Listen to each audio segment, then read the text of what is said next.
हर हर महादेव, देवों के देव महादेव के चरण में प्रणाम करता हूँ।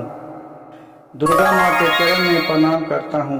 सरस्वती माँ के चरण में प्रणाम करता हूँ। गणेश भगवान के चरण में प्रणाम करता हूँ। गुरु भाई गुरु बहनों के चरणों में प्रणाम करता हूँ। गुरु भाई गुरु बहन, आज का कहानी बहुत ही सुंदर और अच्छा है। कहानी को कृपया ध्यान पूर्वक सुनिएगा और अंत तक सुनिएगा। आधा कहानी सुनने से शिव गुरु का अपमान होता है और पूरा कहानी सुनने से ज्ञान होता है। आज का कहानी का मेन उद्देश्य है कि अधिकतर जो ज़्यादा धर्म पूर्ण करते हैं वो अधिकतर दुखी रहते हैं, और जो पाप करते हैं, चोरी डकैती गंजेरी, वो ज़्यादातर सुख और शांति रहते हैं। जैसे कहूँ किसी को भी कोई चोरे है, कहूँ लूट के लाया और अपना आराम से खाए, उसी किसी तरह का चिंता नहीं है। लेकिन जो जितना भी पूर्ण और प्रताप करता है उतना ही वो दुखी रहता है। इसी पर आज एक चर्चा करने जा रहे हैं।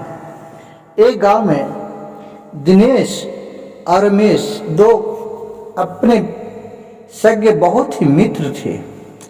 दिनेश थे वो अच्छा स्वभाव के थे, और रमेश थे वो गंजेरी जुगेरी नशेरी दारू पिए में इस सब में बहुत उसका संगति से लत लग गया था, और वही लत उसको लगा रह गया।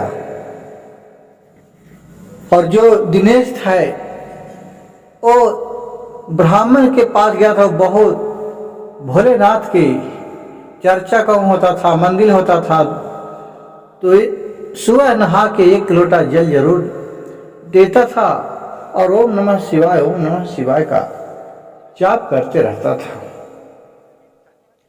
जब भी मौका मिलता था। लेकिन तो पर भी जो रमेश था वो डेली इसको बहुत भड़काते रहता था कि भाई क्यों तुम ज्यादा पूर्ण प्रताप के करने के चक्कर में लगल है। क्या हम मंदिर नहीं जाते हैं तो हमें क्या होता है?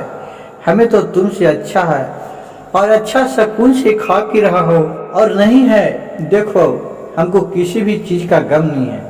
लेकिन तुम तो सुबह हम न मंदिर में जाते हैं, न कहूँ तो आते हैं, गुरुद्वारा में जाते हैं, अपने मस्त हो क्या भोलेनाथ अब शिव गुरु के लगा के रख ले है। चलो यार चलो तुम भी दारू पियो। दिनेश बोला नहीं भाई, तुम अपना कर्तव्य करते जाओ, मैं अपना कर्तव्य करते जाऊंगा। एक दिन के बाद हुआ कि दोनों खेत पर दृश्य से घूम के आ रहा था।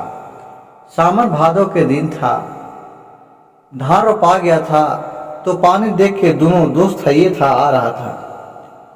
तो पूरा अपना जब भी रहता था 1 पैक मार लेता था दारू और अपने मस्त रहता था।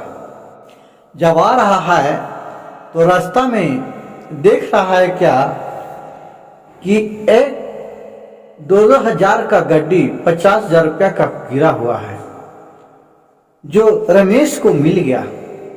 और उसी जगह दिनेश आ रहा था उसके पीछे पीछे। उसको ठेस लग गया, जो थोड़ा गिर गया, नहीं तो वही आगे था।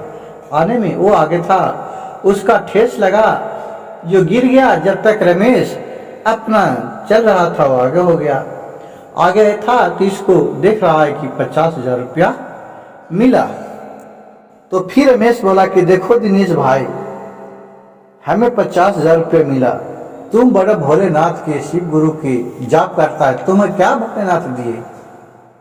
देखा कहे ना कि तुम भी दारू पियो, मस्त रहो, ज्यादा पूर्ण प्रताप नहीं करो। रमेश को इस बात सुन के कहा कि हाँ भाई, तू भी तो ठीक है करा, जितना जो धर्म करता है वो उतना ही नीचे में है रहता है। कहा फिर रमेश कि देखो धर्म करे धक्का में जाए और पाप करे पक्का हो जाए। कहा कि हाँ भाई, कहा ठीक है, मैं अपना गुरु जी से पूछूंगा। फिर वहीं से आया, रात भर उसको नींद नहीं पड़ा। जैसी सुबह हुआ लेकिन उसको भोलेनाथ के बिना मन भी न लगे। फिर सुबह हुआ और दिनेश अपने चला गया अपने गुरु जी के पास। वहां जाके बोला कि हे गुरु जी, आप तो बोले थे कि 3 मंत्र का जाप कीजिएगा, ओम नमः शिवाय, दया मांगिएगा, भोलेनाथ आपको सारी कष्ट दूर करेंगे, सुखी संपन्न रखेंगे, बाल बच्चे को सुखी संपन्न रखेंगे। लेकिन हम तो कितनों भी कर रहे हैं, इससे कोई फर्क नहीं पड़ रहा।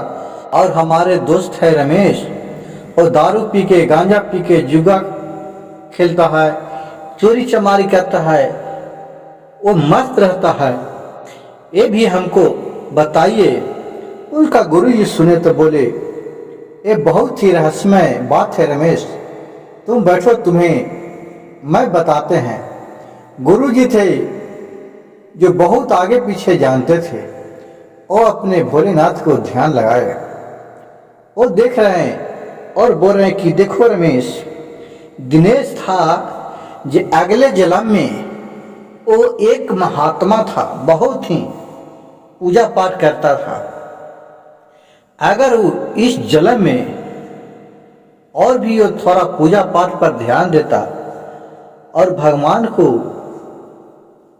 शिकायत नहीं करता, तो इस जन्म में उसको करोड़पति बनने लिखा था, बहुत सेठ रहता हो। लेकिन उसको मात्र 50,000 रुपया मिल के रह गया, और उससे कर्म के प्रभाव से इस जन्म में कुछ कर नहीं पाया।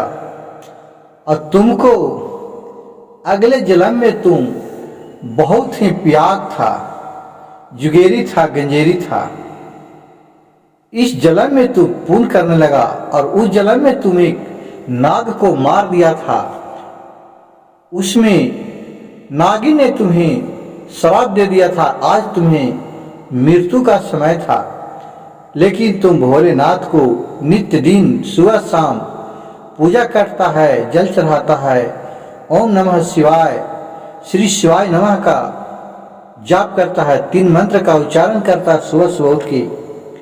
उससे तुम्हें ये श्राप और तुमको जो पाप है जो कट गया, नहीं तो तुम्हें तो ठेस लगा था, तुम्हें मृत्यु हो जाता, मृत्यु लिख रहा था। लेकिन भोलेनाथ की कृपा से तुम्हें इतना ही तक कष्ट हुआ।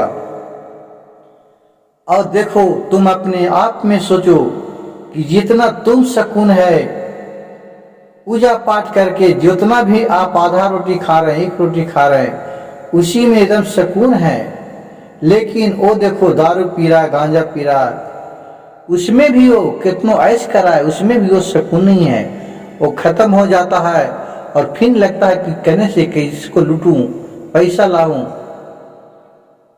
ये सब बात सुन के दिनेश कहा, ठीक है प्रभु, जैसी उनका इच्छा।